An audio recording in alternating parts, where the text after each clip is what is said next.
Assalamualaikum warahmatullahi wabarakatuh. Perkenalkan, nama saya Haris Supriyatna dan rekan saya Ramdan Saputra. Pada kesempatan kali ini ingin membahas mengenai ekonomi pembangunan dalam perspektif Islam.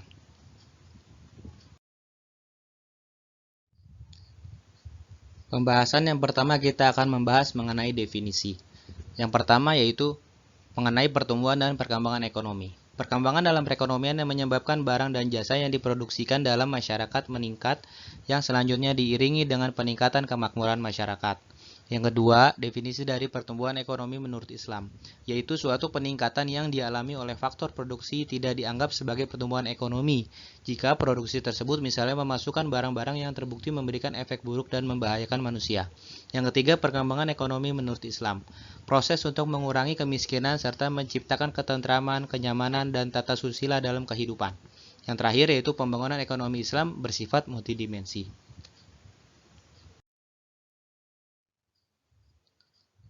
Selanjutnya yaitu perkembangan ekonomi Islam. Berikut ini faktor-faktor yang mempengaruhi perkembangan ekonomi. Yang pertama yaitu sumber daya yang dapat dikelola atau investable resources. Yang kedua sumber daya manusia atau human resources. Yang ketiga wirausaha atau entrepreneurs. Yang keempat yaitu teknologi atau teknologi. Selanjutnya yaitu mengenai integrasi pertumbuhan dengan pemerataan. Terdapat dua aspek penting yaitu pertumbuhan atau growth dan pemerataan atau equity. Keduanya dibutuhkan secara simultan. Islam tidak akan mengorbankan pertumbuhan ekonomi karena memang pertumbuhan atau growth sangat dibutuhkan.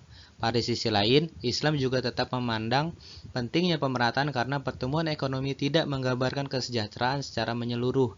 Terlebih apabila pendapatan dan faktor produksi banyak terpusat bagi sekelompok kecil masyarakat. Terdapat 5 unsur untuk mencapai pemerataan. Yang pertama yaitu mengadakan pelatihan dan menyediakan lowongan kerja bagi pencari kerja, sehingga terwujud full employment. Yang kedua, memberikan sistem upah yang pantas bagi karyawan. Yang ketiga, mempersiapkan asuransi wajib untuk mengurangi pengangguran, kecelakaan kerja, tunjangan hari tua, dan keuntungan-keuntungan lainnya. Yang keempat, memberikan bantuan kepada mereka yang cacat mental dan fisik agar mereka hidup layak. Yang kelima, mengumpulkan dan mendayagunakan zakat, infak, dan sedekah yang telah terkumpul sebagaimana diatur dengan undang-undang pajak. Slide berikutnya yaitu mengenai filosofi pembangunan ekonomi Islam. Yang pertama, filosofinya yaitu tauhid rububiyah, yaitu menyatakan dasar-dasar hukum Allah untuk selanjutnya mengatur model pembangunan yang berdasarkan Islam.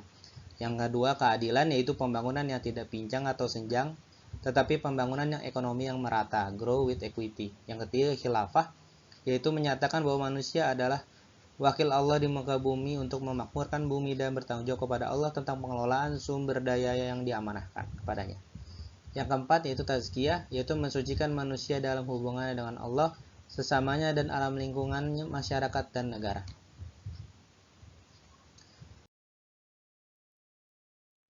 Selanjutnya yaitu prinsip pembangunan ekonomi menurut Islam.